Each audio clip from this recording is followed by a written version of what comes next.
एक अय्यर ब्राह्मण घने वन से गुजर रहा था। तभी उसकी नजर पिंजरे पर पड़ी। पिंजरे में एक शेर बंद था। शेर ने ब्राह्मण से विनती की, आप मुझे पिंजरे से निकाल दें। भूख प्यास से मेरी जान जा रही है। मैं कुछ खा पीकर पुनः पिंजरे में लौट आऊंगा। ब्राह्मण महाशय परेशान हो गए। यदि पिंजरा खोलते हैं तो शेर उन्हें खा सकता है, यदि नहीं खोलते हैं तो बेचारा पशु मारा जाएगा। अंत में उनकी दयालुता की जीत हुई। उन्होंने पिंजरे का दरवाजा खोल दिया। शेर बाहर आते ही गरज कर बोला, मूर्ख मनुष्य, तूने गलती की है, उसकी सजा भुगत, मैं तुझे ही खाऊंगा। ब्राह्मण भय के कारण थर थर कांपने लगा, परंतु मन ही मन वह बचने का उपाय भी सोच रहा था। जैसे ही शेर ने झपट्टा मारने की कोशिश की, ब्राह्मण ने हिम्मत बटोर कर कांपते स्वर में कहा, खाने से पहले मुझको 4 लोगों से सलाह लेनी है। यदि वे कहें कि यही न्याय है तो मैं स्वयं काटूंगा अपने गला। अब जंगल में और लोग कहां से आते। 4 वन्य प्राणियों से राय लेने का निश्चय हुआ। एक बूढ़ा सा ऊंट सामने से गुजरा तो उससे राय पूछी गई। वह मुंह बिचकाकर बोला, अरे ये इंसान कहीं दया के योग्य होते हैं।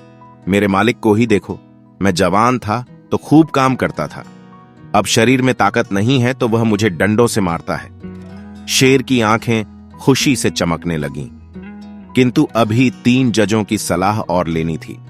पास में ही बरगद का विशाल वृक्ष था।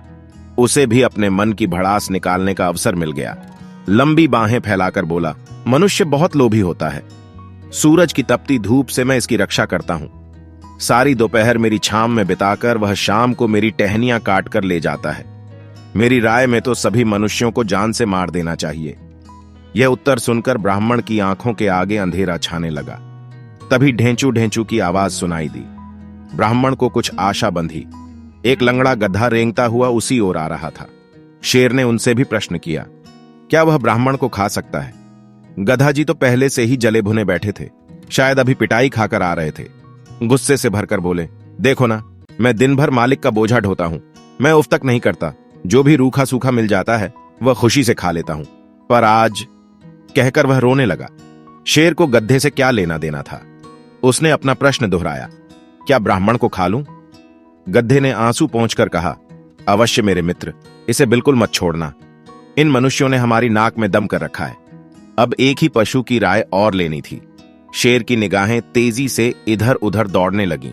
एक लोमड़ी वहीं खड़े होकर सब कुछ देख रही थी।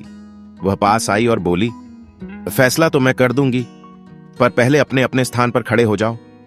मुझे तो विश्वास ही नहीं होता कि इतना बड़ा शेर पिंजरे में कैसे समा गया। शेर ने जोश में आकर छलांग लगाई और पिंजरे में जा पहुंचा। लोमड़ी ने झट से दरवाजा बंद कर दिया और ब्राह्मण से बोली, आप अपने घर जाएं और जंगली पशुओं से बचकर रहें।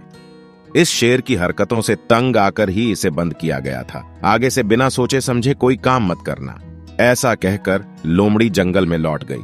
दुष्ट शेर ने पिंजरे में ही भूख प्यास से दम तोड़ दिया। उसे उसके किए की सजा मिल गई थी।